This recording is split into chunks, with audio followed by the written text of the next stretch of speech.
create a foundation. You got to understand the power of small wins. Creates a foundation. When I started my moving company, right, I started with small jobs, very small jobs that I was doing in my pickup truck, right? From there, I scaled up to renting a 16-foot box truck, right?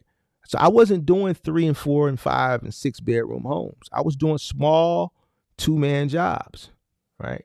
Now, these jobs obviously were smaller. They took less time, but I was able to do a multitude of them a day instead of doing that 1 4-bedroom house where we're there all day. I didn't know how to do those jobs anyway. All right. Those small jobs and me learning, they were compounding.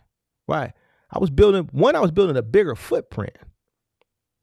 I'm doing 3 people a day versus 1. 3 people that were turning over into repeat customers and more referrals. If I do 3 people a day for 5 days because I'm focusing on small wins, how many people is that in a week? That's 15 people in a week versus focusing on big jobs, right?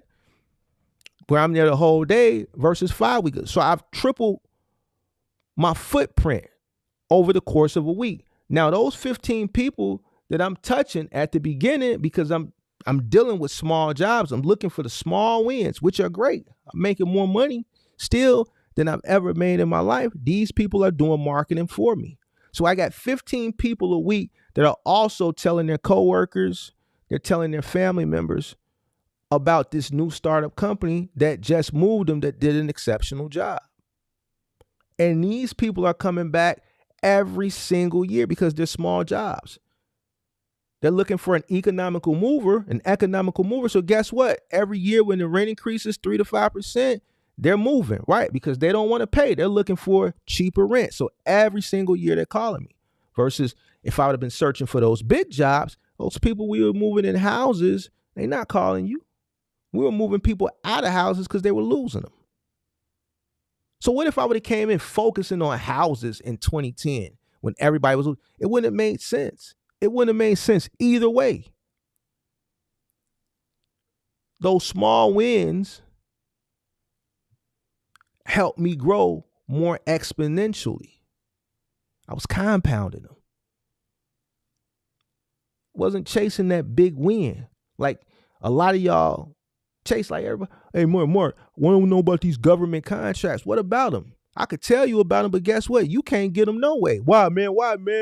You drink, dude, you on the new. You don't even know your cost per mile. What you going? You ain't got the infrastructure to run a government contract. Stop letting these people sell you a dream. You don't even know how to calculate your costs. And you talking to me, you want to know about a government contract. If you can't calculate your costs on the load board, how you know how to bid on a contract? And then when you tell people this, they get mad at you for keeping it a buck with them. I digress.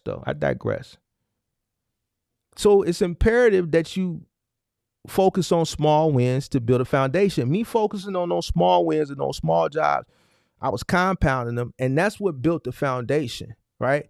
Because after that first year, these were the people that were calling me back. So now that's about 30 or 40% of my customer base is repeat clients. I'm building the foundation with those people. This is what creates sustainable growth. Your business needs to be sustainable in order to survive. So I wasn't focused on landing the biggest moves. I was focused on slow and steady. As long as we were getting 2 to 3 jobs a day and I was making to my pocket that $800-900 a day, I was fine. $800 a day, $700, $900 on some days. More money than I ever made in my life at that point. More than a lot of people make in their life. So what did I do once I mastered that? I kept focusing on small moves and small jobs. I just started compounding those small wins. I'm okay with these $250 jobs. You do that 3-4 times a day, you winning.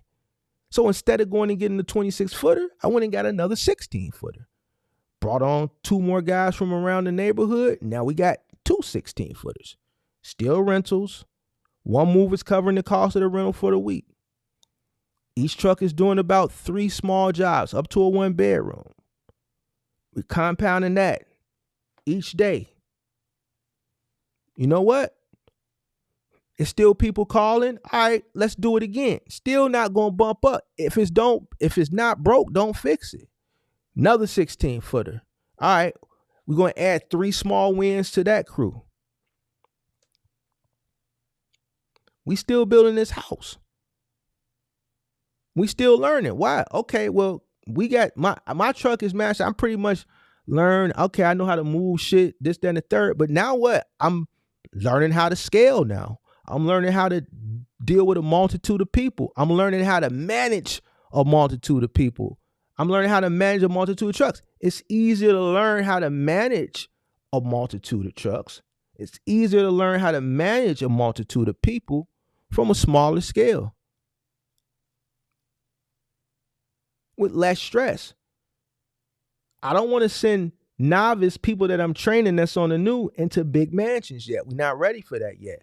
I'm cool with these small wins. Because now I'm looking at a net of somewhere between $700 and $900, maybe $1,000 on a good day, depending on what time of the month it is, times 3 vehicles. I'm okay with that. Because I'm still learning. I'm still learning. I'm focused on slow and steady. I'm focused on managing what I got going on. This allowed me to have consistent cash flow. It's a plethora of more smaller opportunities than there are bigger opportunities. I see people that take smaller jobs, even today, and those jobs are a lot more consistent and a lot more prevalent than a lot of these big jobs that people chase. Same situation when I talk about cost per mile. This is why I tell people to come in with a lower cost per mile, come in with a lower operational cost so that you can compete. Why? Because you got these ignorant people that came in with a high initial cost, or they listen to things like Lou Jackson yesterday. Oh, we'll just run at $2, find a rate at $2 a mile or above and you'll be fine. Just without telling a person to just do that shit without them knowing what their operational cost is. No, you want to come in with a low operational cost. You want to get your cost per mile as low as possible so that you can compete. Everybody chasing big wins, and all these people chasing these big wins, they still chasing. I followed a simple strategy that I saw a lot of big companies do. I started small, I worked my way up, and I focused on volume. Now, there's people that they get mad at old Marky Mark for that. Some of your favorite content, they hate when I say this. But at the end of the day, it worked. Worked for me. And then it worked for everybody. This is not something that, this strategy of small wins that I'm talking about, this is not something that, it just worked for that individual. It's not going to work for everybody. That's some bullshit. That's a lie. Most people that start small and scale and work their way up are more likely to be successful than a person who just jumps in advanced and has to learn from an advanced level. Cost of minimum provides consistent cash flow and enables you to build a client base. I built a client base. You build a reputation. You build your brand. You build your brand. That's why I said those small wins, those small jobs, put me in front of way more people than taking big jobs. And because I was putting myself in front of way more people, focusing on smaller wins, that was more people doing the marketing for me. The strategy is simple. It'll work for anybody. Are you willing to delay your gratification? And it won't be for long. You can do a multitude of small wins that are compounding, and you're still making money. Me starting with a pickup truck and then scaling up to those 3 rental trucks before I went on ahead and got licensed and then started the trucking company and was buying trucks and all that shit. Them small wins are everywhere. Those big jobs, far and few between. Now, it's people out there that tell you otherwise. And you know me, put your bag up. Because I've already showed and I proved. But people that chase these big wins all the time, they steady chasing them. Listen, to me, buy for $1, sell for $2. Buy for $1, sell for $2. I'm not leaving nothing on the table. Nothing. It's a lot of people out here that are frown up on $100 profit or $150 profit. Man, I had vehicles that was running for $100 net a day. I had vehicles that was running for $100 net a day. Some of y'all out there would scoff at that shit. But I looked at it different. I said, well, if I can times this times how many, I'm winning. I'm in the game. I took the Walmart strategy. I took the Walmart approach. It's more small wins than there are big gains out there. Now, the choice is yours. Now, I'm not telling nobody what to do. I'm just telling you what works. Not telling you what to do. I'm just telling you what works. I want consistent cash flow. Consistent cash flow, especially at the beginning.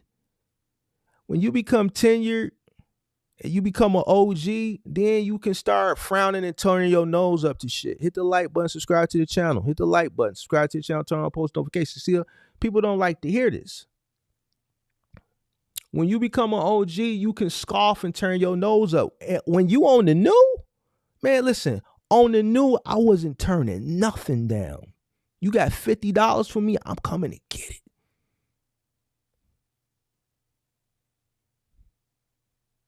You got $75 for me on the new, I'm coming to get it. On the new? Man, that's why I be listening to some of these cats that be on the new talking like they big dog. Man, you ain't got the double R outside. You ain't got the stars shooting across your roof. I don't see the spirit of ecstasy on your hood. What you talking about? Who was you to turn down anything? Oh, that ain't enough money. Man, please, I'm taking everything. Listen, a lot of y'all must come from like real privileged backgrounds. Entitlement.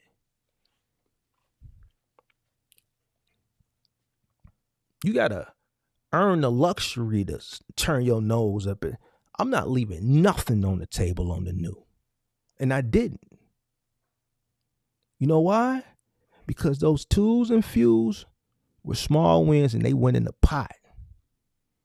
I just added to what was already in there.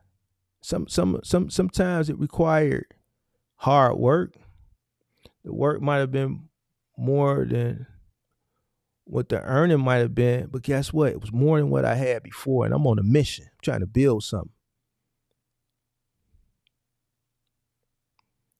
And there's a time period when you building a business that anything be the blank.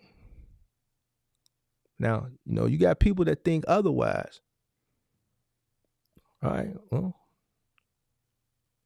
let's stand toe to toe and see who score. I talk big talk because guess what? I come from a background where I was willing to do what it took to get to where I'm at. I never turned my nose up at small wins. You know why? Because the whole reason that I'm even sitting here, the whole reason that I got started in this industry in the first place, because I didn't have shit. I didn't have nothing. The first job I ever did paid me $75. All right. And guess what? I had to pay my helper. I had to pay for fuel. I barely had enough fuel to get to the job, pick it up, and get to the drop off. So after I put some fuel in the tank and paid my helper, I had like $35, $40. That small win is what got me in the game. So who would I be to scoff at small wins? To me, a win is a win. It's just some wins are like bonuses. Now, don't misconstrue what I'm saying. And if you run a middle mile and your cost per mile is $1.50 and you taking shit at a rate of $1.60, that's not what I'm saying. Because people like to push narratives purposely, right? That's not what I'm saying. What I'm saying is when you're on the new, small wins are important.